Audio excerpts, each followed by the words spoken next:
pocos pero buenos. Entonces vamos a iniciar. Esta es la sesión 131 del Seminario Permanente de Salud en el Trabajo, y para el día de hoy invitamos al doctor Juan Antonio Pierso Hernández. El doctor Pierso es representante de la Federación Mexicana de Medicina Nuclear ante el Comité Consultivo Nacional de la Comisión Nacional de Seguridad Nuclear y Salvaguardia. Entonces le pedimos que nos hiciera favor de hacer una presentación en relación a, obviamente, radiaciones ionizantes y daños, y qué se puede hacer en función de la exposición laboral. Afortunadamente aceptó, y bueno, vamos a darle la palabra a él para su presentación, y como siempre, pues al final hacemos un espacio para preguntas y comentarios. Doctor, muchísimas gracias. Muy amable, doctor Nava, muchas gracias. Agradezco también a la organización del seminario permanente, muy amables por la invitación. Bien, como ustedes saben, la radiación ionizante es una herramienta diagnóstica habitual. Cada vez es más frecuente su uso en el plan médico.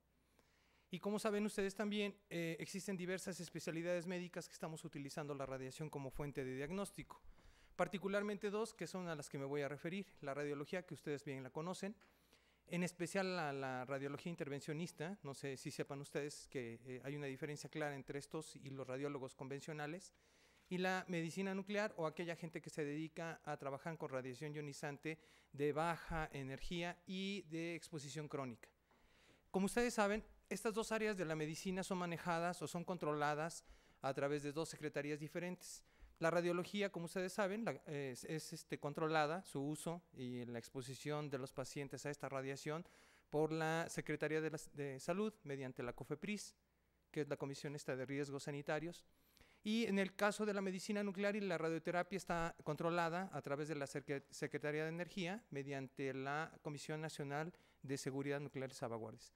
Estas dos entes se han dado la tarea de estar vigilando y licenciando las instalaciones donde utilizamos radiación ionizante. Los radiólogos mediante equipos, y nosotros, médicos nucleares y radioterapeutas, mediante elementos radioactivos que son metidos en una máquina, como en la radioterapia, o bien en medicina nuclear, mediante fuentes abiertas, en jeringas, que se inyectan a los pacientes y se rastrean para ver hasta dónde llegan. Y dada la especificidad de estos núclidos o radiofármacos, nosotros podemos hacer un estudio de los órganos que queremos. Entonces, yo represento a la Federación Mexicana de Medicina Nuclear, ya lo decía el doctor Nava, ante el Comité Consultivo Nacional de la Comisión Nacional de Seguridad Nuclear y Salvaguardias. Nosotros nos damos a la tarea, estarnos reuniendo cerca de 3 o 4 veces al año para hacer una revisión de las normas oficiales mexicanas en materia nuclear. Esto con la finalidad de que quinquenalmente tiene que, por ley, revisarse y actualizarse estas normas. Y dentro de esta presentación, precisamente, fue producto de las sugerencias que nosotros hicimos a la comisión para la modificación, particularmente de la vigilancia médica del personal ocupacionalmente expuesto. Este personal ocupacionalmente expuesto, como ustedes saben, dada la naturaleza de lo que usan o de lo que usamos, necesitamos un especial cuidado y una especial vigilancia médica, y de esto trata la sesión. ¿Cuáles son los efectos de la radiación en el intervencionismo radiológico? Sería el tema a cuestión. ¿Por qué me estoy dirigiendo al intervencionismo radiológico en particular? Porque son el personal que recibe las mayores dosis de radiación en el plan médico, más aún que los radioterapeutas, más aún que los médicos nucleares.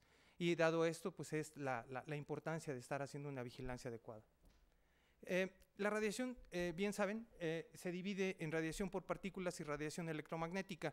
Esas onditas que tienen verde, la radiación electromagnética, pues denotan su naturaleza. Los rayos X son radiación electromagnética.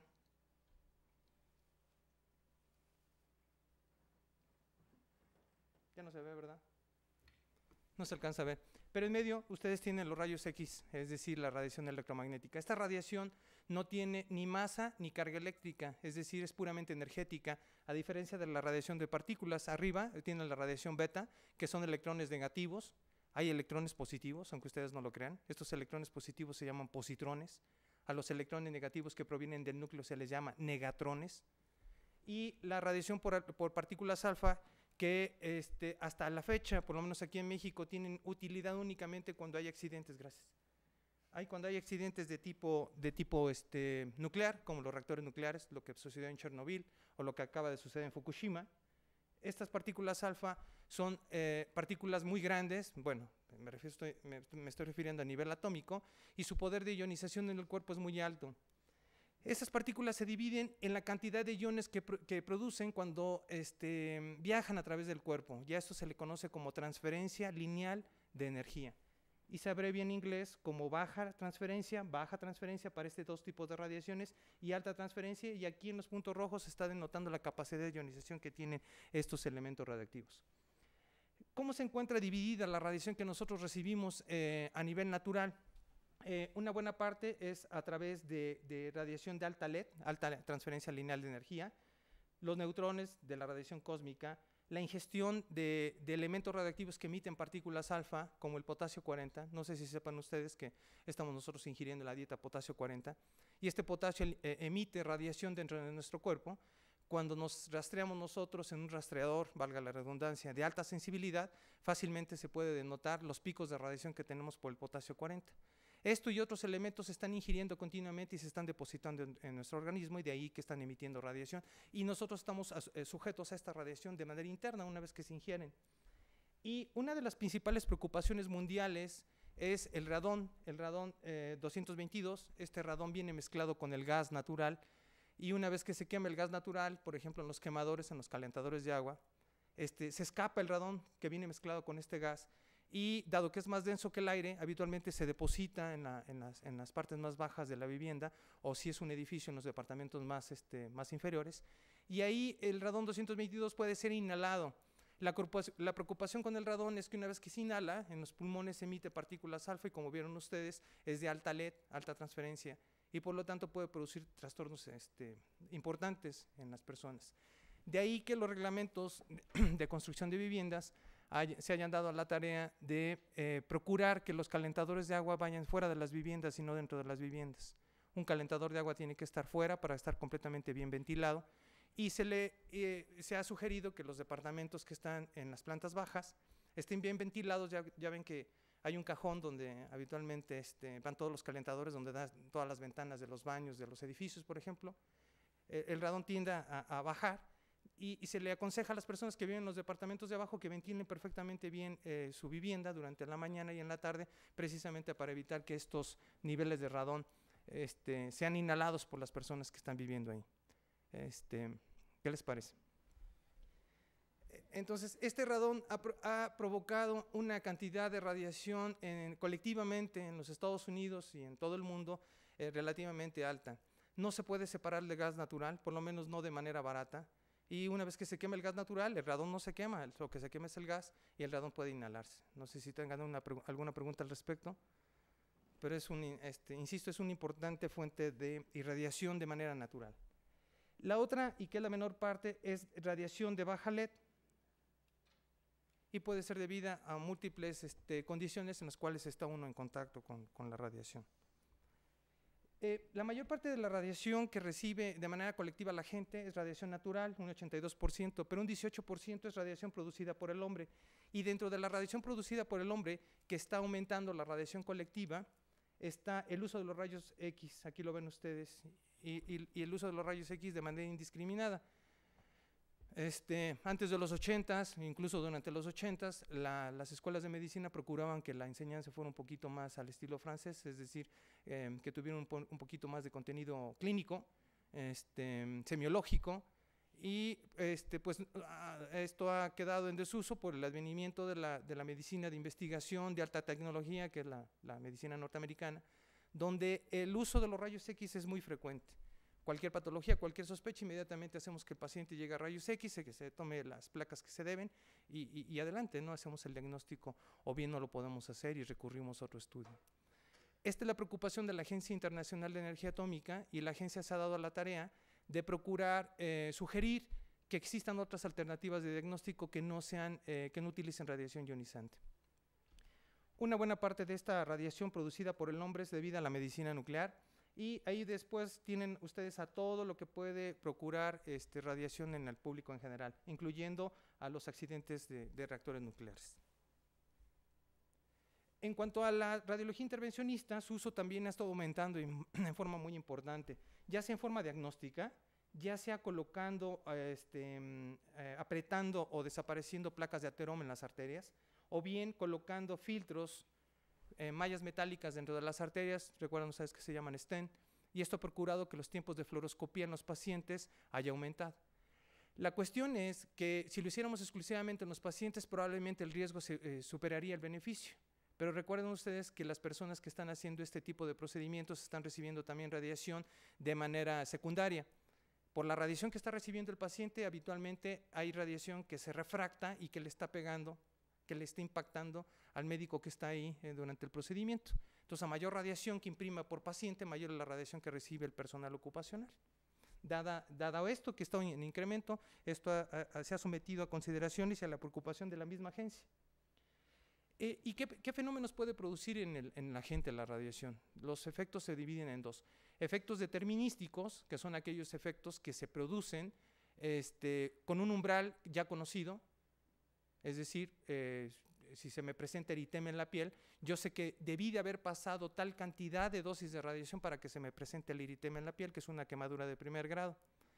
Tiene un umbral conocido y la gravedad de estos efectos aumenta conforme la radiación haya aumentado. A mayor radiación, mayor es la severidad del efecto presentado y mayor es la frecuencia de efectos determinísticos presentados. Como ejemplo de estos efectos, ya les decía, el eritema es uno de ellos, la caída del cabello es otra, la esterilidad es otra, el sangrado es otro, la anemia, linfopenia, trombocitopenia son otros efectos determinísticos encontrados que tienen un umbral mediante el cual, a partir del cual ya se comienzan a presentar. Y aumenta su gravedad conforme la cantidad de radiación se haya recibido aún más, ¿no? Y existen otros efectos que son los efectos estocásticos. Estos efectos se producen al azar, no dependen de un umbral de radiación, pueden presentarse habitualmente de 2 a 3 años o incluso hasta 20 años después del evento de radiación. Lógicamente, cuando las personas lo presentan, difícilmente lo pueden asociar con radiación que hayan recibido, porque si se presentan 20 años después de que yo me expuse a la radiación, difícilmente me voy a acordar que 20 años hace que yo me expuse, no sé, a un procedimiento de radiología intervencionista fuerte, o difícilmente lo puedo asociar al hecho de mi propia ocupación. Estos efectos, el característico es el cáncer. Y del cáncer son 7 tipos de tumores sólidos que pueden estar asociados con la exposición a la radiación. Estos efectos son probabilísticos, les decía, es al azar, no tienen umbral, pero sí aumenta su probabilidad conforme aumenta la cantidad de radiación recibida. No sé si soy claro aquí. Estos son ejemplos de lo que se produce en la piel utilizando radiología intervencionista. A la izquierda ustedes tienen la cantidad de radiación que se está recibiendo y en el eje de las X tienen el tiempo en el cual se pueden presentar. Y los efectos en la piel son múltiples. ¿Por qué se presentan incluso tiempo después? Porque recuerden que la radiación es altamente penetrante y destruye a las células que están en los estratos inferiores, que son las que se encargan de la renovación celular. De manera que si estas células quedan destruidas, tiempo después se ve que no están proliferando para restituir a los estratos superficiales y comienza la lesión, sea la lesión desde una meramente eritema hasta una lesión ulcerosa que tarda mucho tiempo en repararse o incluso no se repara. Las cataratas es otro efecto determinístico que está tratando de aprobarse como un efecto estocástico. Se sabe que hay un umbral de aparición de un tipo de cataratas, pero hay otras cataratas que se presentan tiempo después de la exposición a la radiación, particularmente en radiólogos intervencionistas que no han tenido cuidado o no han utilizado el equipo de protección radiológica adecuada. Un ejemplo de cataratas, habitualmente la catarata, la subcapsular posterior, la que frecuentemente se asocia. Sin embargo, las cataratas corticales también pueden estar asociadas con el uso de la radiación. Por raro que les parezca, aunque se sabe que epidemiológicamente ya hay una asociación entre la cantidad de radiación recibida y la aparición de cáncer, algunos otros fenómenos, aunque no tienen un estudio epidemiológico mediante el cual se pueda ver esa asociación, también se han sabido de casos donde se han presentado. Y uno de ellos es precisamente los efectos cardiovasculares de la radiación. ¿Por qué se conocen esto? En personas a las cuales se les ha dado radioterapia al tórax, en el cual el corazón queda dentro del campo de la radioterapia, se ha observado que estos pacientes tienen un proceso de aterosclerosis muy acelerado, o bien de infarto, o bien de necrosis inexplicable en el miocardio, y que cuando se ha buscado intencionadamente antecedentes de estos pacientes, se sabe que esos pacientes se han sometido a dosis de radiación fuerte en el tórax, o bien ha sido personal ocupacional que se ha irradiado fuertemente el tórax y ya ha producido eso. ¿Por qué todavía no hay una asociación epidemiológica? Porque la cantidad de gente que ha expresado esto, o en la cantidad de gente que se ha investigado, no ha sido realmente fuerte, por lo tanto la relación estadística todavía es débil, pero se han presentado. Normalmente la cantidad de radiación que debe de recibir la persona es de 0.5 grays. El gray es una unidad de radiación absorbida a un órgano en particular. 0.5 grays equivaldría a 500 miligrays. 500 miligrays es una dosis de radiación muy alta, pero si se presenta un órgano es muy frecuente encontrarla, particularmente en este tipo de personal ocupacional dedicado al intervencionismo radiológico. En aquellos en los cuales, no sé si sepan ustedes que el equipo de protección radiológica consiste en un mandil de plomo, probablemente se pongan gogles emplomados para evitar la dosis o la radiación al cristalino, pero los brazos, las piernas y la cabeza quedan fuera del mandil. Entonces, cuando la gente está haciendo fluoroscopía o intervencionismo radiológico, se puede estar exponiendo no el tronco, que es lo que realmente está midiendo el dosímetro porque va dentro del mandil, sino se está exponiendo fuertemente los apéndices del cuerpo sin que lo note. De manera que la frecuencia de neoplasias intracraneales en personal que se dedica al intervencionismo va en aumento. Incluso hay gente en Estados Unidos, revistas tan prestigiadas como el Radiology mencionan, que se puede considerar que la aparición de estas neoplasias en este personal es epidemiológica, es epidémica, vaya. ¿Con qué dosis se presenta? Habitualmente con un sievert, que es una dosis de radiación absorbida pero a cuerpo entero y que ya está considerando el detrimento a la salud. Lógicamente, como les decía, el personal que se dedica al intervencionismo radiológico tiene una mayor exposición a la radiación comparada a las otras especialidades médicas que se dedican a utilizar radiación ionizante. De manera que estas son las unidades que nosotros estamos manejando. La actividad se refiere a la cantidad de elementos radioactivos que nosotros tenemos en una muestra, y su unidad es el Curie, en honor a Madame Curie. La unidad 9 es el Becquerel, y la cantidad de ionización que produce la radiación en el aire se denomina exposición, y su unidad es el Röntgen. Normalmente nosotros utilizamos un submúltiplo de él, que es el miliröntgen, o el Coulomb por kilogramo. La dosis absorbida, ya les decía, la unidad antigua es el rad, la unidad nueva es el Gray, y el equivalente de dosis, que es el detrimento que provoca en la salud la exposición a la radiación o la dosis absorbida, es el sievert. Entonces yo tengo una fuente radiactiva aquí. Quien me está midiendo la cantidad de radiación que contiene esta fuente es la actividad en Curies o Becquerels. La cantidad de radiación que produce en el aire se mide en exposición, en Röntgen por hora o por minuto, y la dosis que absorbe a un órgano determinado en Grays y a todo el cuerpo en sievert. También se puede estudiar la velocidad de la exposición a la radiación, y en este caso se mide la energía con la que está emitiéndose el material radiactivo, la velocidad de exposición y la velocidad de dosis absorbida y su detrimento en la salud. ¿Cuál es la cantidad de radiación a la que estamos sometiendo nosotros a los pacientes? ¿Cuál es la cantidad de radiación que un médico o el personal ocupacional puede recibir sin presentar efectos determinísticos? Es decir, ¿cuál es el límite mediante el cual yo puedo asegurar que voy a nulificar la probabilidad de efectos determinísticos y voy a reducir la probabilidad de efectos estocásticos? Estos son los límites aceptados internacionalmente y, por increíble que les parezca, no aceptados por México todavía.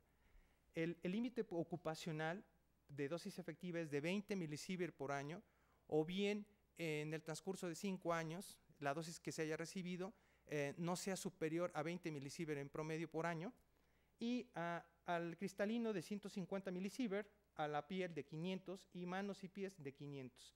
Al público, la dosis tiene que ser menor de 1 milisievert por año y sus consecuentes límites permisibles.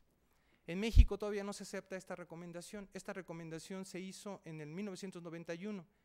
En México todavía siguen en boga los límites anteriores, que son de 50 milisievert por año al personal ocupacional y de 5 milisievert por año al público en general. ¿Por qué no se han hecho o no se han aceptado estas recomendaciones? Sí se han aceptado, el problema es que burocráticamente todavía no se modifica el Reglamento General de Seguridad Radiológica.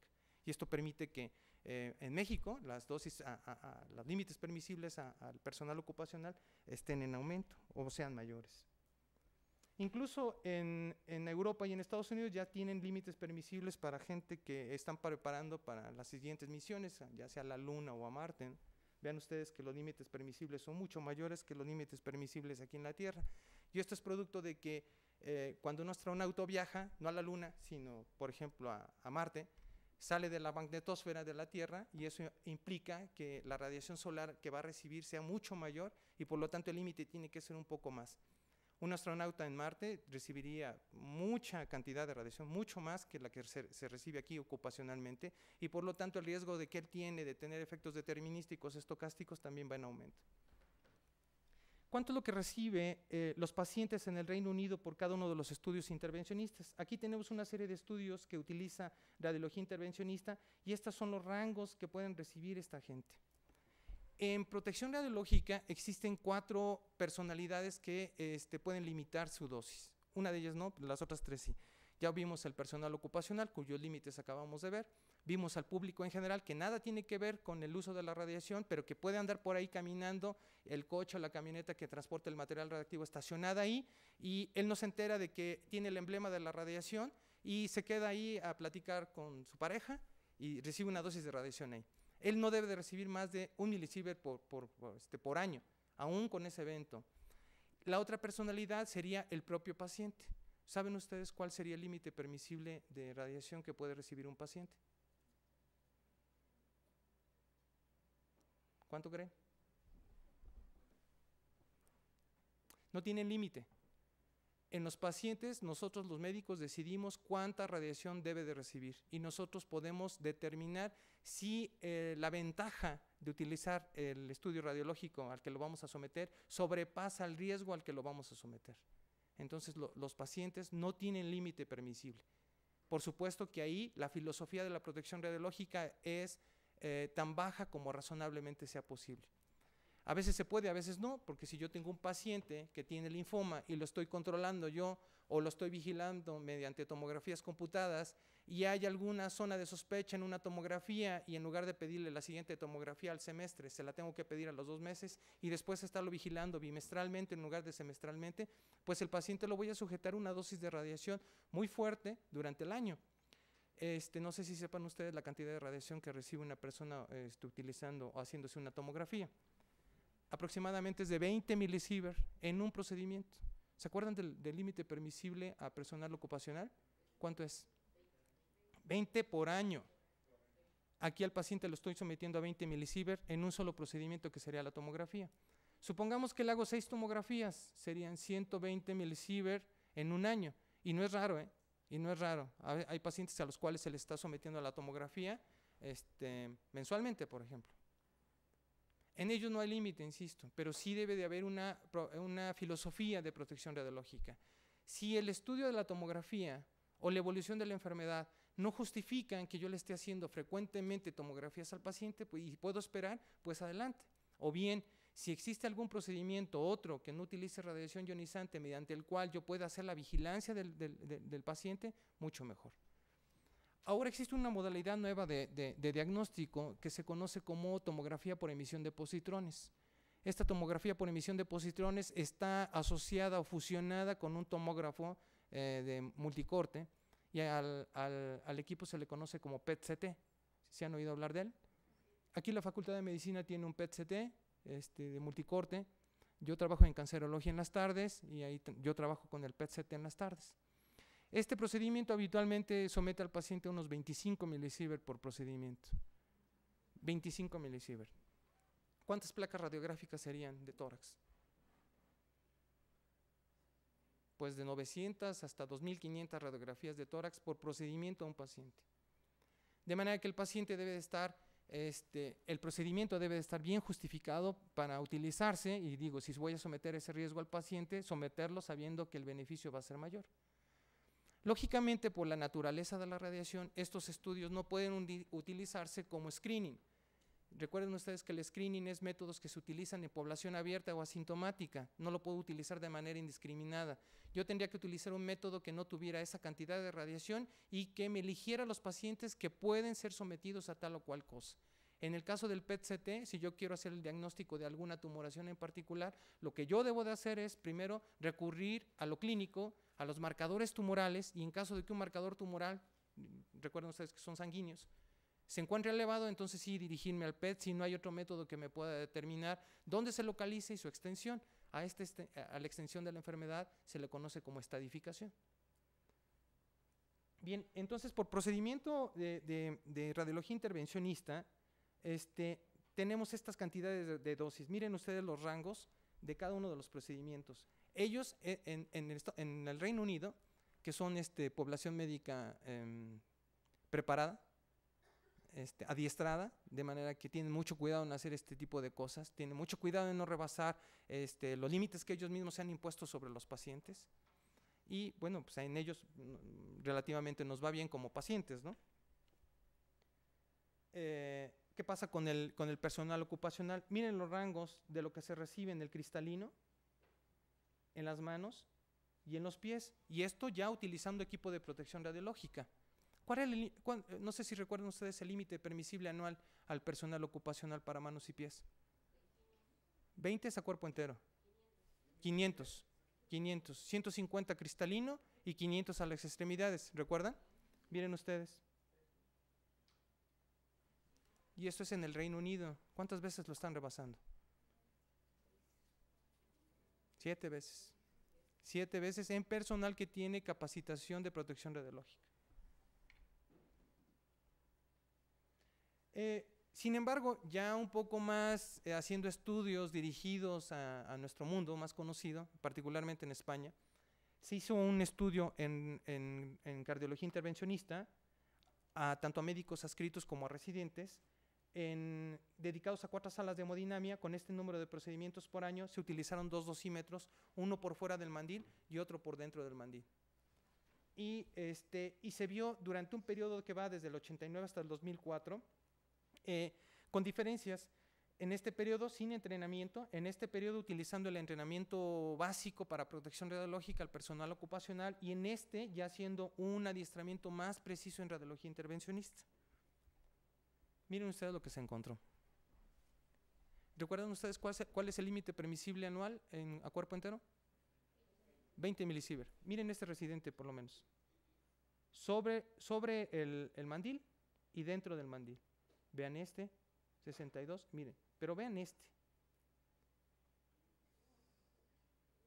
1640 milisievert por fuera del mandil y 47 milisievert por dentro del mandil. ¿En qué tiempo lo hizo? No lo hizo en un año, lo hizo en un mes.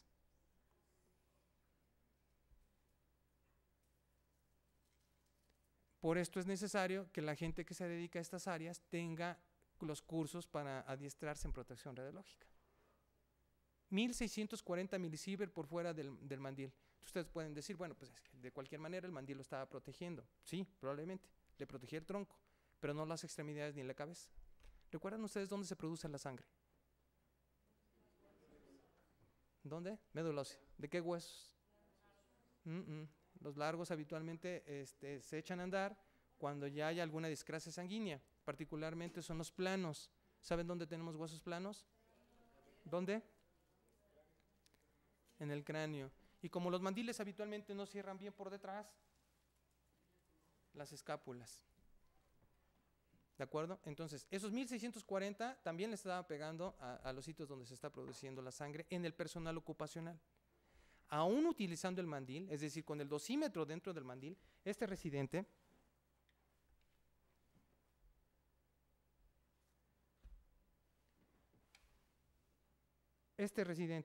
miren lo que recibió. 47 milisievert a cuerpo entero.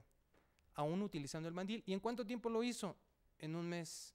De manera que si multiplicamos por 10 serían 470 más otros, ¿qué? 94, ¿verdad? Un poco más de 500, ¿no? 500 milisievert a cuerpo entero en un año de este residente. Si no se vigila adecuadamente a la gente haciendo protección radiológica, habitualmente la disciplina de la protección radiológica se va relajando. De manera que lo que sacaron en claro los españoles es, primero, que su personal necesitaba cursos, adiestramiento en protección radiológica, y necesitaba también que estos cursos fueran frecuentes a lo largo del desempeño de profesional de esta gente, para que no olvidaran, para que no relajaran la disciplina de la protección radiológica. Si esto está recibiendo el personal ocupacional, y habitualmente el personal ocupacional por paciente recibe una milésima parte de lo que está recibiendo el paciente, imagínense lo que están recibiendo los pacientes. De manera que se dedicaron a los cursos de entrenamiento, reemplazaron todas las unidades de rayos X que ya tenían obsoletas, hubo un programa de control de calidad y se formularon estrategias para reducir la dosis al paciente y al staff. Se hicieron toda esta serie de situaciones. Hay un programa que los españoles han utilizado frecuentemente, aquí está su nombre, viene en CD-ROM, y con seminarios recordatorios, en lugar de hacer 1 por año, hicieron 2 o 3 al año, y pusieron dosímetros electrónicos. ¿Por qué es importante esta dosimetría? No sé si conozcan los dosímetros, son unas cajitas pequeñitas que portamos nosotros a la altura del pecho.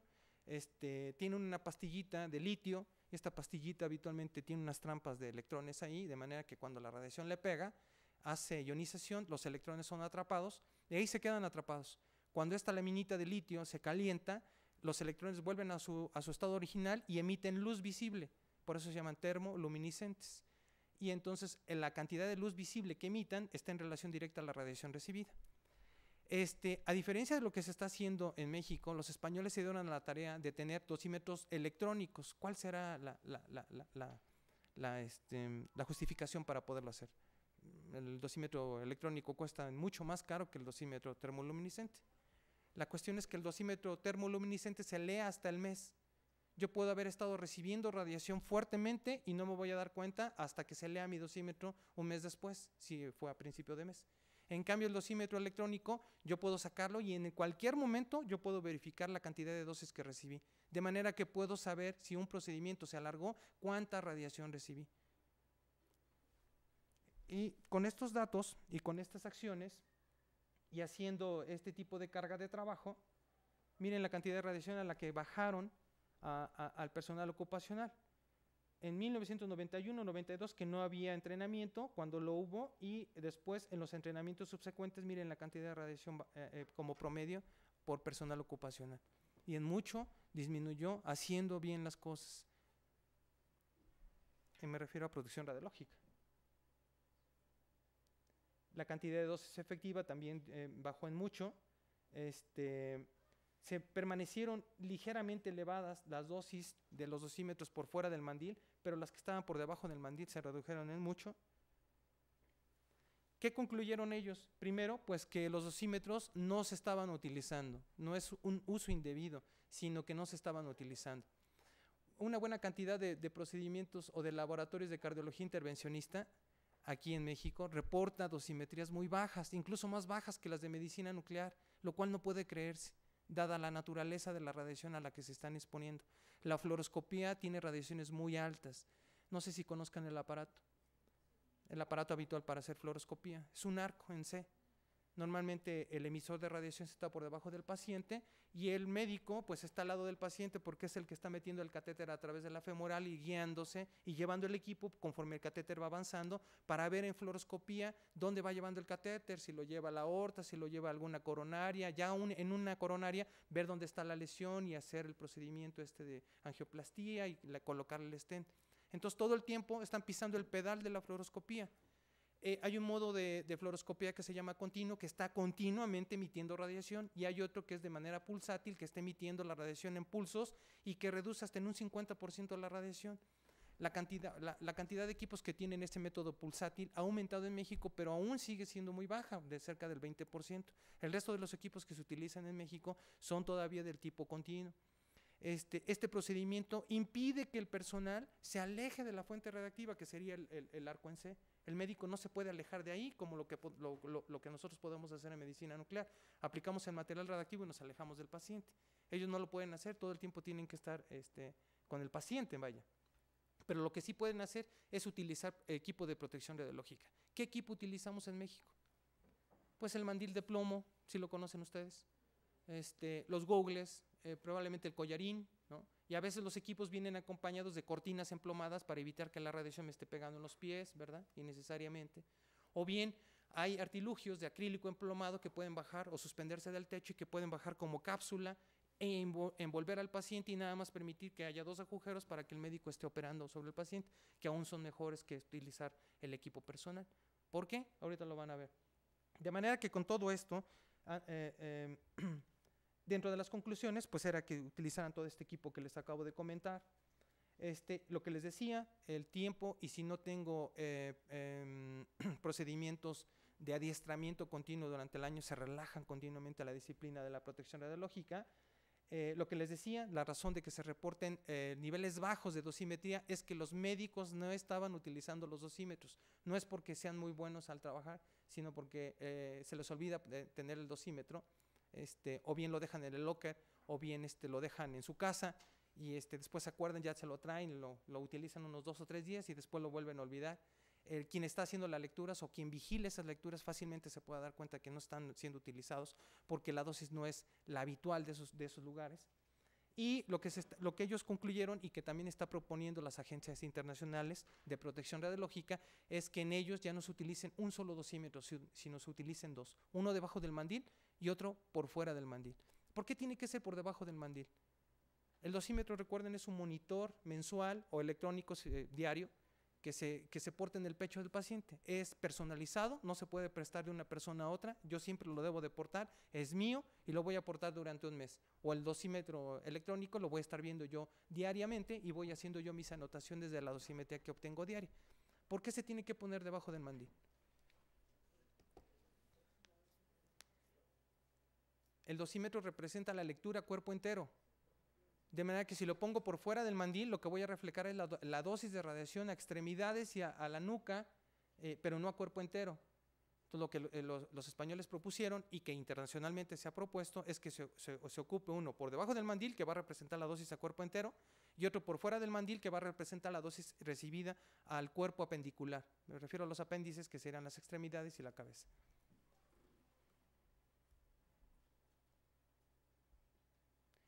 Por increíble que les parezca, el hecho de hacer entrenamiento de protección radiológica reduce mucho la cantidad de radiación. Pero además del problema al que se sujetan los radiólogos intervencionistas, es decir, a la exposición a la radiación, ahora están resultando otros problemas. El mandil de plomo pesará entre 2.5 hasta 7 kilogramos. De manera que portar el mandil de plomo durante una jornada de 6 horas en la sala de hemodinamia se ha estado asociando frecuentemente con alteraciones de la columna, desde dolor hasta alteraciones francas en la dinámica de la columna. Y entonces ya empiezan ellos a presentar problemas ortopédicos, tanto de columna como de rodillas, de cadera o de tobillo. Y no es infrecuente. Miren ustedes, por ejemplo, en este estudio, cerca de la mitad de cardiólogos dedicados a la angiografía estuvieron respondiendo en una encuesta que tenían dolor de la columna y tenían el dolor más fuertemente ligado a su actividad. Es decir, salían ellos satisfechos de haber hecho procedimientos efectivos o exitosos después de una media jornada de trabajo, pero con dolor lumbar o con dolor en las rodillas o en la cadera, y lo que les empezaba a provocar problemas. En la actualidad es un problema epidémico. De manera que no solo los radiólogos o los cardiólogos están sujetos a este tipo de trastornos. Todo aquel médico que se dedique a utilizar fluoroscopía y que como métodos o como equipo de protección radiológica ocupe de mandiles de plomo o algún artilugio emplomado que tenga que portar, empieza con estos problemas ortopédicos. ¿Cuál es la solución a esto? Los equipos actuales, los novedosos, están utilizando acrílico emplomado. Les decía que bajan una cápsula, envuelve completamente al paciente, el médico únicamente tiene que meter las manos, en el dedo lleva un dosímetro de anillo para ver cuál es la exposición de la mano, pero el resto del cuerpo ya está completamente libre, tanto de soportar un peso innecesario y completamente libre de la radiación. La radiación electromagnética no se frena completamente, se atenúa, pero el atenuador es de casi 100% efectivo, es decir, solo 1 o 2% de la radiación que está recibiendo el paciente es la que llega a pesar de tener el acrílico emplomado. Y me resuelve tanto el aspecto de protección radiológica como el aspecto de evitar producirme alteraciones ortopédicas en el personal ocupacional. En las cataratas es otro problema que si no se está utilizando los googles emplomados pueden ser muy frecuentes. Les decía yo que se están presentando ya 1 o 2 años después de que las personas comienzan a exponerse a la radiación, de manera que se están tratando de clasificar como efectos estocásticos. Dice el cardiólogo, el médico, a mí me tienen que decir cuál es la exposición que he tenido yo. ¿Cómo te la voy a decir si no has portado el dosímetro adecuadamente, ¿no? Y ¿a cuánto yo le puedo decir que es mucho lo que yo he recibido de radiación? De verdad, créanlo, esta exposición la hicimos también ahí en el Hospital de Cardiología e invitamos exprofesamente a los de cardiología intervencionista, y a pesar de estar escuchando lo que pasaba, todo el mundo callado, sin preguntas ni nada. Cuando terminé la exposición, llegaron los residentes y me dijeron, ¿podemos hablar con usted? Sí, nos salimos donde no nos viera el director, y empezaron a decirme, ¿qué cree que a mí se me ha caído el cabello? ¿Qué cree que yo he tenido eritema en antebrazos? Uno de ellos me dijo que en una guardia en cardiología intervencionista, en una sola guardia, había presentado eritema en los antebrazos. La cantidad de radiación que recibe para producirse eritema en los antebrazos es muy alta. No es como el sol. Si yo me paro frente al sol, todo el sol me va a estar pegando en la piel, no avanza más allá de la piel. Yo voy a hacer sombra entre el sol y mi persona, detrás mío va a haber sombra. Y eso implica que toda la radiación del sol me está impactando a mí, toda mi piel está interaccionando con la radiación del sol. En la radiación radiactiva, la cantidad de radiación que me traspasa es mucho más que la que interacciona con mi cuerpo. De manera que para producir el eritema, la cantidad de radiación a la que debo de haber estado sometido es muy alta. No sé si fui claro. Entonces, en un residente que nos diga que tuvo eritema en alguna parte del cuerpo, yo puedo sospechar que la radiación que está recibiendo es muy alta. Muy alta. El problema es que no se atreven a decirlo por el temor a que vayan a tomar represalias contra ellos, les vayan a quitar la residencia o tal cual. Pero increíble, ninguno de los médicos adscritos se preocupó por esto, ¿no? Alguno que otro me preguntó, ¿y cuál es el programa que se utiliza para hacer protección radiológica? El otro problema fundamental, les decía que la Secretaría de Salud es quien vigila a los radiólogos mediante la COFEPRIS. La COFEPRIS no tiene personal que haga inspección ni protección radiológica en ningún lugar del país. De manera que el radiólogo está libre de someterse a radiación tanto él como a los pacientes. Problemas en la piel, en un paciente que se sujetó a un procedimiento de cardiología intervencionista. ¿Se acuerdan ustedes que yo les decía que el emisor está por la espalda del paciente? Miren lo que le pueden producir. Dermatitis por uso de radiación en una pequeñita. En otra persona también la exposición a la radiación produce la radiodermatitis. Las alteraciones en el cristalino pueden producir tanto opacidades como cataratas. La cantidad de cáncer de mama, que es uno de los tumores que se asocia también al uso de la radiación, va en aumento. También la tiroides. Ya habíamos visto estos límites permisibles. Entonces, estos son algunos de los efectos determinísticos que pueden producir la radiación, desde esterilidad temporal, así milisievert a cuerpo entero, daño cromosómico, depresión hematológica ligera. Miren la cantidad de radiación que se recibe, de manera que cuando un residente nos diga, me siento agotado, tengo fatiga y no me lo puedo explicar, le hacemos una biometría hemática y vemos nosotros que tiene anemia, linfopenia o pancitopenia, yo puedo sospechar que el umbral de dosis que recibió este paciente, este personal, es de por lo menos 500 milisievert. ¿Se acuerdan ustedes del límite permisible? 20 internacional. ¿En cuántas veces lo rebasa? Si la persona ya empieza a presentar náusea, cefalea o ligera depresión de linfocitos, miren la cantidad de radiación, todo esto whole body, cuerpo entero. Si ya presenta vómito, ya estamos hablando de sievert. Si tiene eritema local, miren localmente lo que debió de haber recibido, 2 sievert. ¿Cuál es el límite permisible a extremidades? 500 milisievert al año. En un procedimiento se aventó 2 sievert, el residente que les comento. Dermatitis, esterilidad permanente. Cuando se les cae el cabello, miren la cantidad de radiación que reciben. Es muy frecuente, ¿eh? Es muy frecuente en los residentes de cardiología que tengan tiempos o episodios de alopecia. El síndrome hematológico, síndromes ya muy altos que habitualmente se ven en accidentes nucleares, donde la gente sangra o incluso fallece por la exposición a la radiación. ¿Qué pasa con los efectos estocásticos? Este es un informe de la Academia de Ciencias de los Estados Unidos. Es un informe epidemiológico. Se hizo en sobrevivientes de las bombas de Hiroshima y Nagasaki. Se tomó en cuenta también a los médicos, radiólogos y cardiólogos intervencionistas, y también a otro grupo de personas que hasta ese tiempo habían permanecido así medio oscuros. Fueron los veteranos de guerra después de la Segunda Guerra Mundial, después de que los norteamericanos hicieron explosión sus artefactos atómicos y después nucleares. Era el personal militar que ellos ponían al lado de donde hacían las explosiones nucleares. Donde fuera, en los desiertos del sur de los Estados Unidos o en sus pruebas en el Pacífico, cuando eran a cielo abierto. En lugares vecinos o en islas vecinas, ahí encuartelaban a su personal militar, le daban ligera capacitación de lo que tenían que hacer, les daban su armamento y todo ello, y una vez que hacía la explosión el artefacto nuclear, esperaban 1 o 2 semanas a que se enfriara el piso, y después los metían en el terreno donde habían hecho la explosión para que hicieran simulacros de guerra en un teatro de operaciones real, después de una explosión atómica, ¿no? Hicieron cerca de 200 pruebas nucleares y sometieron a esta radiación a cerca de 190,000 veteranos de guerra, y en ellos se hizo este estudio, junto con los sobrevivientes de las explosiones, que también las provocaron ellos, ¿no?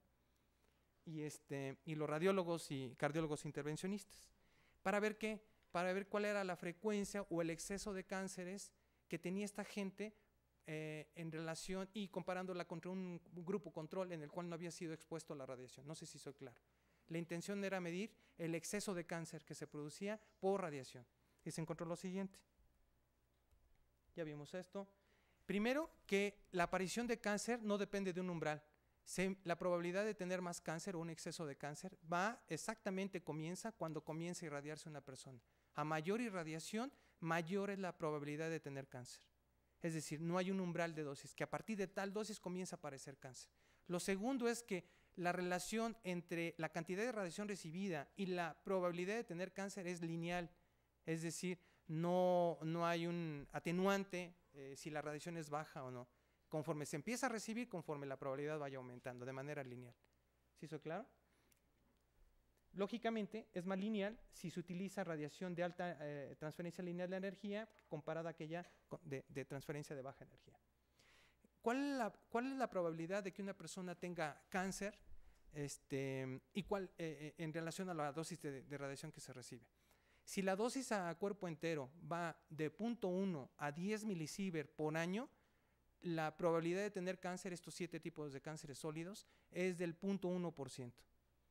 Pero si la cantidad de radiación que se recibe va de 11 hasta 100 milisievert a cuerpo entero en un año, la probabilidad de tener cáncer es del 1%, es decir, un exceso del 1% más.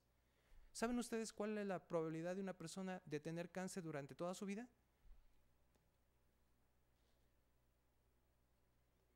20 a 30%.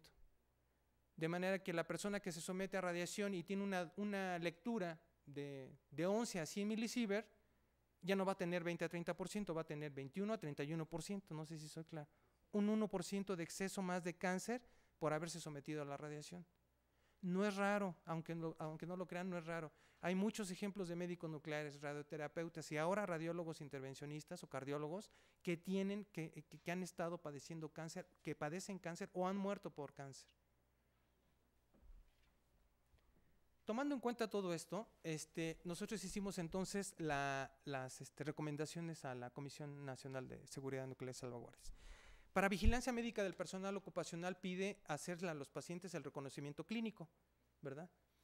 Y tomarle una biometría hemática, una química sanguínea, un examen general de orina y se acabó. Esa es la vigilancia médica del POE anual. ¿Servirá para el personal ocupacional dedicado a medicina nuclear? ¿Por qué no?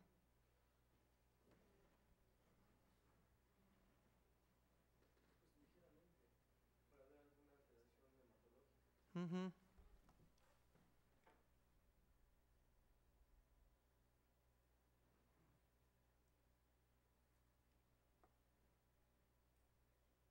Miren esto. Ligera depresión linfocitaria. Miren. En un plazo de 12 a 24 horas después del evento de irradiación, desaparece. ¿Servirá la biometría hemática? ¿Y eso para qué efectos? Determinísticos. Pero medicina nuclear no está asociada a efectos determinísticos. No sé si recuerdan ustedes que nosotros tenemos 3 posibilidades de contener la radiación en nosotros. Menor tiempo de exposición con los pacientes, blindaje entre el paciente, la fuente radiactiva y mi persona, y distancia, yo me puedo alejar de los pacientes. Dijimos que esto era más frecuente en radiólogos y cardiólogos intervencionistas. ¿Por qué? Porque el radiólogo o el cardiólogo no se pueden alejar de la fuente radiactiva, que es el emisor, el fluoroscopio en C, ¿verdad? En ellos sí es más frecuente la aparición de efectos determinísticos. En cambio, en el médico nuclear no. En médico nuclear es más frecuente la aparición de efectos estocásticos. ¿Cuál es el principal efecto estocástico? Cáncer. Cáncer. Entonces, la vigilancia médica del personal ocupacional para medicina nuclear o radioterapia tendría que estar dirigida a la búsqueda intencionada de cáncer, particularmente de estos 7 tumores. ¿Ustedes creen que con la biometría hemática, la química sanguínea o el general de orina se pueda dar uno cuenta de que el personal tiene cáncer o va a padecer cáncer? ¿O el cáncer está en periodos precoces y puede contenerse? Lo que nosotros propusimos a la comisión fue, pide también, además de la biometría, la química y el ego, pide marcadores tumorales. Marcadores tumorales de los 7 tumores estos más frecuentemente asociados a la radiación, y si no hubiera marcador tumoral, pide un examen diagnóstico anual a estas personas para que puedas estar vigilando si efectivamente su probabilidad de tener cáncer se hace una realidad en ello o no. No sé si soy claro. Solicitamos también que se hiciera una vigilancia más acuciosa con las personas, el personal ocupacional, y aquellos personal ocupacional que tuviera antecedentes, por ejemplo en las mujeres, que la madre o la hermana estuvieron ligadas al cáncer de mama y que yo sé que ella tiene una susceptibilidad mayor a tener el cáncer de mama y que además se ha estado exponiendo a la radiación y por lo tanto su probabilidad aumenta, pues vigile intencionadamente a esta persona para ver si efectivamente tiene o va a presentar cáncer de mama. No sé si soy claro. Los antecedentes aquí juegan un papel importante. Si la persona tiene una poliposis familiar hereditaria, bueno, pues vigila frecuentemente el colon y para esto no hay marcador tumoral, o sí hay, pero ya se eleva cuando el cáncer ya está más avanzado. En él hazle una colonoscopía, una vigilancia en especial, ¿no? Entonces nos dimos a la tarea de hacer todas estas recomendaciones a la Comisión Nacional y ninguna fue aceptada. Ninguna se aceptó. Toda la vigilancia, todas nuestras recomendaciones se las hicimos, justificamos con bibliografía, particularmente este informe del BIR, y la respuesta de la comisión fue citar a una radioterapeuta. Ella se sentó y dijo: señores, hace 8 años nos reunimos para formular la norma oficial mexicana y no ha cambiado nada, no hay ningún estudio epidemiológico que avale lo que están pidiendo la Federación Mexicana de Medicina Nuclear, dejémosle igual, biometría hemática, química sanguínea y general de orina. Ahora bien, en el caso de los radiólogos o los cardiólogos intervencionistas, ellos habitualmente además de los efectos estocásticos que van a presentar a futuro, la principal preocupación sería los efectos determinísticos. ¿Ustedes creen que con una sola toma de VH, química sanguínea y ego anual puedan detectar que esta persona estuvo sujeta a una exposición innecesaria de radiación? Sería al azar. Tendría la persona el día de la vigilancia médica, el día que se extrae las muestras, tendría que haberse expuesto 1 o 2 días antes para poder detectar que hubo una discrasia sanguínea producida por la radiación, ¿no? Pero habitualmente lo que hace el encargado de protección radiológica de estas áreas cuando lo hay es: no te saques sangre, espérate una semana y te sacas sangre para que no haya problemas con la comisión, ¿no? O con la COFEPRIS. Hicimos también una propuesta muy interesante. En nuestra opinión, quien tiene que hacer la vigilancia médica del personal son ustedes, los médicos del trabajo. Entonces la solicitud personal fue que el médico del trabajo fuera que se encargara de hacer esta vigilancia. Lógicamente la federación se iba a dar a la tarea de reunirse con ustedes y presentarles esta evidencia. Esto es resultado de evidencia médica. Y una vez que quisiéramos esto, reunirnos para formular con ustedes cuál era la mejor manera de poder hacer esta vigilancia o proponerles cuál sería la mejor manera de hacer la vigilancia. La respuesta de la comisión fue no. Ni ustedes, o sea, nosotros los médicos nucleares, ni los médicos del trabajo. ¿Por qué? Porque no hay suficientes en el país. Entonces, si tengo personal que esté sujeto en un pueblito de Yucatán donde no haya, bueno, ya difícilmente hay un médico familiar, ¿quién me va a hacer la vigilancia allá? Bueno, pues en esos casos trátalos como casos especiales. La medicina nuclear no hay en un pueblito que está por ahí regado, ¿no? Ni la radiología. Habitualmente son ciudades que no portan, y en ciudades seguramente hay un médico del trabajo o hay un médico nuclear o ambos, y cualquiera de los dos puede hacer la vigilancia. Nos dijo, no, se queda tal cual. ¿Qué les parece? Con esto termino.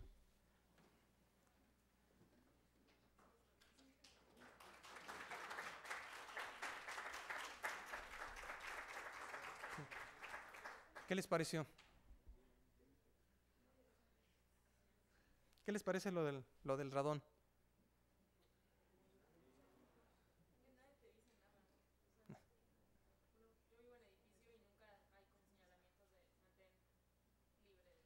Radón. Y tu calentador está dentro del departamento, ¿no? Bueno, pero tiene que estar bien ventilada, sin ventana ni nada, o sea, completamente al aire libre. Puede tener un techo, pero completamente ventilada, no. Bueno, tienes que decirle a tu mamá.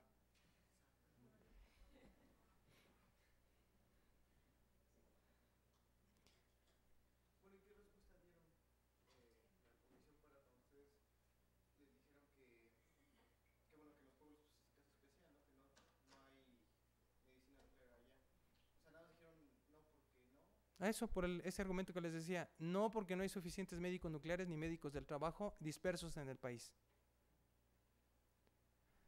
Y ya cuando ustedes le dieron la justificación de que a pesar de que no hay muchos, a pesar de que no hay muchos, se puede entrar como casos especiales y en dado caso de que haya medicina nuclear, pues básicamente está en los hospitales importantes. Claro. Sí, no. Su respuesta siguió siendo no, no tenemos suficiente evidencia como para que pueda sujetarse a un cambio a la normativa oficial. Necesitamos más peso de evidencia. Nosotros nos pasamos 2 días con ellos platicando de todo esto, y todos estos estudios ahora de manera de resumen se los hicimos extensivos y les dijimos qué era, por qué y todo ello. Recuerden ustedes que la medicina basada en evidencia está siendo ahora más socorrida, a diferencia de lo que cuando nosotros hicimos medicina, que era opinión de expertos. Nosotros estudiamos en un libro y hacemos caso de la opinión de experto. El experto es el autor del capítulo que yo estoy leyendo. Ahora de lo que se trata es que la opinión de expertos ya no prevalezca, sino que haya niveles de evidencia. ¿Cómo se construye la evidencia? Casos. Estudios multicéntricos, con una tremenda cantidad de pacientes. Si fuera prospectivo es mucho mejor, aunque en estos casos se hizo retrospectivo por el análisis epidemiológico, pero donde se debe de tener el grupo de estudio y un grupo control. Esos son los estudios que habitualmente cuentan con mayor peso de evidencia. Más evidencia que lo que la opinión de experto me puede dar. ¿Por qué? Porque en la opinión de experto está ligado el feeling. Y entonces, por feeling, un médico que odia a Siemens, porque en su práctica profesional se peleó múltiples veces con Siemens, va a reprobar los equipos de Siemens. Y nada más es por feeling, pero no hay evidencia. La evidencia tiene que mostrar que tal o cual cosa realmente tiene resultado o no. No sé si soy claro. Entonces, la evidencia fue lo que les presentamos a ellos, y ellos, con una opinión de un experto, de un solo experto nacional y sin práctica profesional en ese momento, y por feeling, dice, señores, hace 8 años formulamos esa norma, déjenla como está. No hay estudios epidemiológicos que lo justifiquen. Cuando nos habíamos tardado 2 días con la comisión explicándole esto, ¿no? Sí, doctora.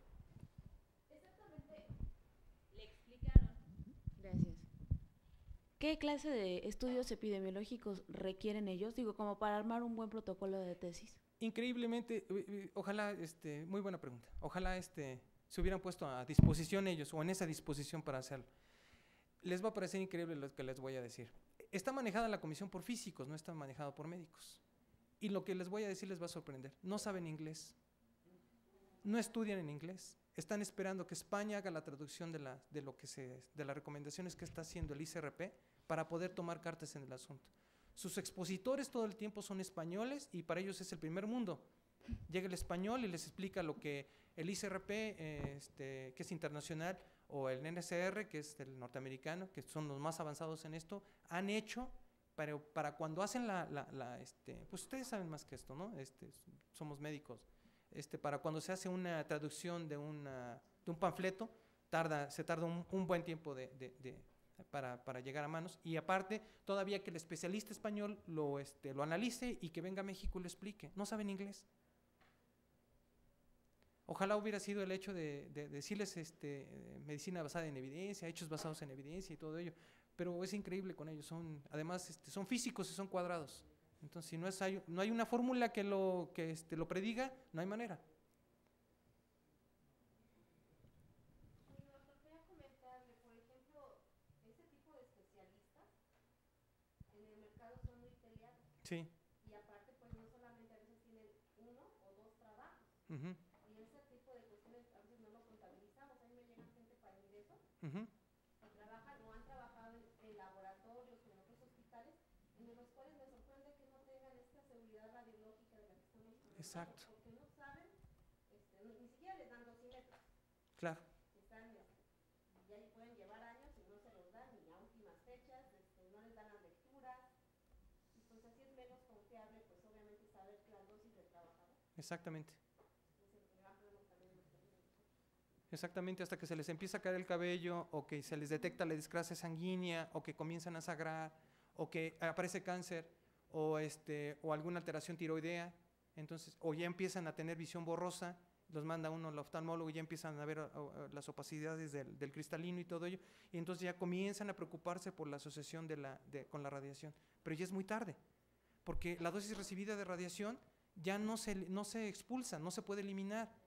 La dosis recibida de radiación es acumulativa. Una dosis recibida en un momento determinado se acumula con la que voy a recibir el resto del tiempo, el resto de mi vida. Sí, es muy frecuente eso. Inclusive en el hospital de cardiología del centro médico, la gente anda sin dosímetro. Y uno les pregunta, ¿y usas tu dosímetro? Claro, todo el tiempo. Y va uno a la sala de hemodinamia a ver un procedimiento determinado y está esperando uno a ver dónde... Digo, ya no utilizan dos, por lo menos que utilizaran el que está dentro del mandil, ¿no? Se quitan el mandil y no hay dosímetro. ¿Sí? ¿Cómo hacer vigilancia en ellos? Pues por estos efectos determinísticos, si tuvieron a bien copiarlos, ahí también venía creo que la bibliografía, ustedes pueden más o menos calcular cuál es la cantidad de radiación que reciben, ustedes como médicos del trabajo. Y lógicamente, si un agente está recibiendo una dosis tan alta de radiación, lo que tengo que hacer es pues hacer una vigilancia completa, vigilancia de todos los efectos que puede haberle producido a él, y segundo, hacerle un seguimiento exhaustivo, frecuente, durante los siguientes 20 años, porque este tipo tiene la probabilidad de tener más cáncer que cualquier otra persona, y la aparición de efectos estocásticos es 20 o 30 años después del evento.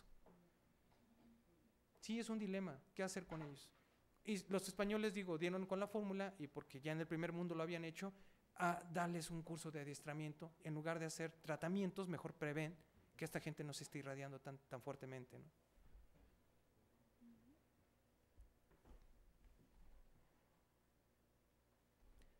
Por favor. Claro que sería a largo tiempo, como dice, pero tienen el material.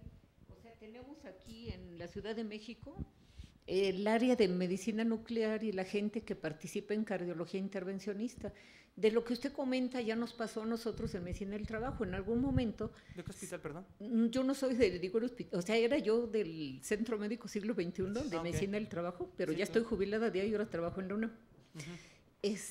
Nos pasó que cuando se fijó el máximo permisible para ruido, fue en la Secretaría del Trabajo, participan ahí obreros, trabajadores y el gobierno. Y el máximo permisible para ruido en todo el mundo es 85 decibeles A. Y en México los de las empresas mañosamente pidieron que se pusiera en 90 y que les dieran un chance de 2 años, porque el control de ruido es de las cosas más difíciles y más caras. Que les dieran 2 años de tiempo para poder controlar sus empresas y después bajarlo. Y se aceptó. Y después de que se aceptó todo el tiempo que se ha querido modificar, porque le insisto, somos el único país que tiene 90 decibeles, le dicen, no hay ningún estudio epidemiológico que demuestre que 90 decibeles produce problema. Bueno, yo digo, se pueden hacer esos estudios aquí y en ocasiones algunos estudios se han hecho en tesis, pero el problema es que no se publican. Si no Y respetan, si no se publican, pues nadie se entera. si no respetan la medicina basada en evidencia, si no respetan los estudios epidemiológicos, productos de la la Academia de Ciencias de los Estados Unidos, imagínense que van a respetar lo que nosotros hagamos en una tesis. Por lo que usted dijo, porque no saben inglés. Y los españoles realmente no son tan buenos investigadores, lo que pasa es que son buenísimos para sistematizar todo lo que investigan otras personas. Las fuentes originales son otras, pero ellos son buenos para sistematizar. Bueno, y como la mayoría de la gente en México no intenta aprender inglés, se basan, o sea, a mí me pasa mucho con nuestros estudiantes, estoy en la FE Zaragoza de aquí de la UNAM, y la bibliografía que nos dan es pura bibliografía en español, y les digo, busquen fuentes originales, es lo más importante. Claro. O sea, la verdad es que se puede empezar aquí a hacer un estudio y demostrarles que están equivocados. No todos los físicos son como dice, ¿eh? Yo tengo una hermana, yo un cuñado de aquí de la Instituto de Física que sí manejan el inglés y muy bien, Sí, pero son físicos teóricos, Ah. teóricos, de los que están en las partículas, ¿sí? O sea, ven otro tipo de cosas. Claro. Y le digo, y son de alto nivel, Bueno, con cuestióneles- maestría, doctorado, postdoctorado y todo. Cuestiónele alguna de las fórmulas que él maneje y ya verá. Dígale que por el tal cual estudio, por medicina basada en evidencia, los cálculos que ellos están haciendo están erróneos. Se va a desgarrar las vestiduras, ¿eh? Incluso se va a provocar él mismo la caída del cabello arrancándose. No puede ser. Y le Y dice otra uno, pregunta. es que no es posible. Estás utilizando en tu fórmula variables que no son reales, como por ejemplo que en el caso del material redactivo. Para medir, por ejemplo, o determinar cuál es la exposición de una persona, si la distancia, si a tal distancia tiene X exposición, si se aleja tanto, ¿a qué exposición va a ser? Claro.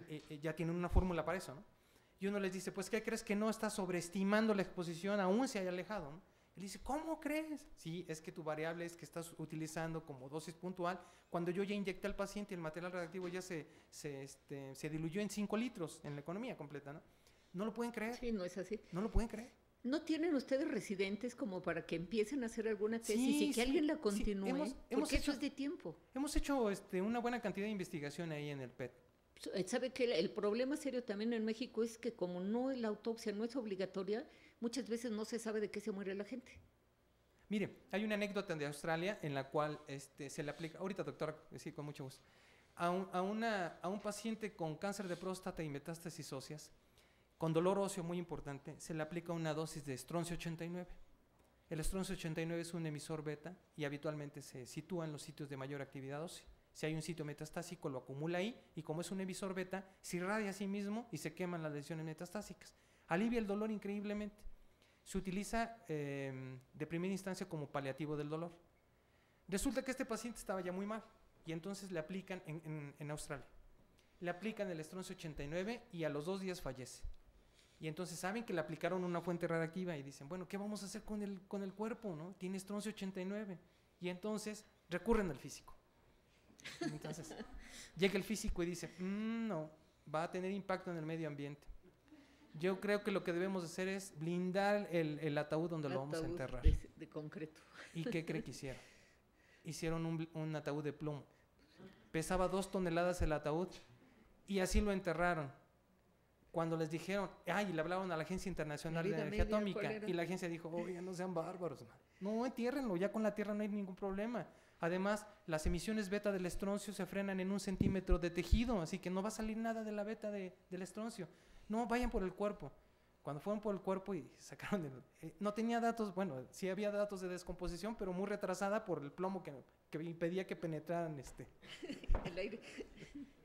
Perdón, que alguien más quiere preguntar, pero lo que sí le quería preguntar, varias veces dijo los 7 tumores sólidos, pero nunca dio el nombre de cuáles eran. ¿Ya vieron ustedes algunos? O por lo menos, oí el de mama, oí el de tiroides, pero pulmón, no oí algún otro. Pulmón. Colon.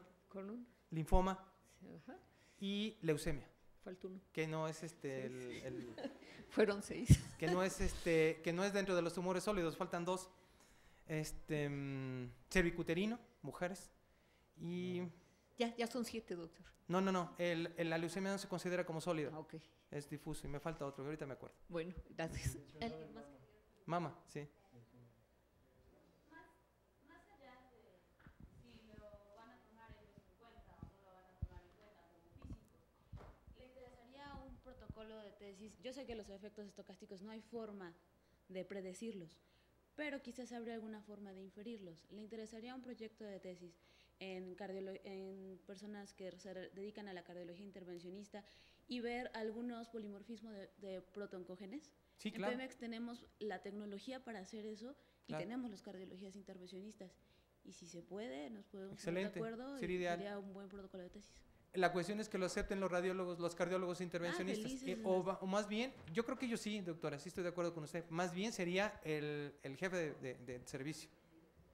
Híjole, ¿Tienen encargado de protección radiológica ustedes ahí? sí sería el doctor, pero de radiología. Sí, El no jefe hay de encargados radiología. en las áreas de intervencionismo. No, el doctor Rivas, que es médico, el cardiólogo, habría que platicar con él, pero no creo que hubiera mucho problema con él. Es una persona muy abierta a la investigación y como le digo, tenemos laboratorio de biología molecular. Ah, excelente. Entonces, Si nos podríamos invitan, hacer nosotros eso. vamos y platicamos a ver qué Al podemos final sacar nos en ponemos de claro, con acuerdo, todo ¿le gusto. parece? Sí, claro. Doctor. Algo bueno que yo creo que también es preocupante acerca de los materiales radiactivos es la disposición final, que imagino que en México no está muy bien establecido esto, o no conozco mucho acerca de esto. Sabemos que también pueden llegar a tener un impacto a nivel ambiental. No sé si hay alguna última tecnología que se esté utilizando para poder hacer contención. Muy buena pregunta. La vida media de los elementos radioactivos en medicina nuclear es muy corta. Va desde horas a días, no rebasa más. El estroncio 89 tiene una vida media de 50 y tantos días. Es el que más vida media tiene, 50 y tantos días. No estamos hablando de tritio, 1200 años. No estamos hablando de uranio, plutonio y todos los elementos que emergen de un reactor nuclear que ya son cientos de miles de años o miles de años de vida media. No. Estudiando los elementos radioactivos que se utilizan en diagnóstico y que se desechan en el drenaje, no se ha visto que tengan impacto en el medio ambiente. Uno de los más dañinos de los elementos radioactivos que utilizamos en medicina nuclear es el yodo 131, porque tiene doble emisión y porque después de un accidente de un reactor nuclear es lo que más hay en la naturaleza y habitualmente se incorpora fácilmente a los animales y de ahí al humano, ¿no? O a través de los cultivos. Pero esto es porque los elementos radioactivos que hay anteriores al yodo, es decir, los padres del yodo, siguen presentes y siguen decayendo en yodo 131. No sé si soy claro. Entonces, ese decaimiento de yodo 131 es lo que se espera y lo que está contaminando habitualmente una región donde hay un accidente nuclear. Cuando se ocupan de medicina nuclear, aún por ejemplo en Inglaterra, en uno de los ríos que recibía el drenaje de 3 hospitales muy, muy importantes, aún en las aguas del drenaje, donde estaban vertiéndose todos los desechos hospitalarios, la cantidad de yodo 131 es muy baja.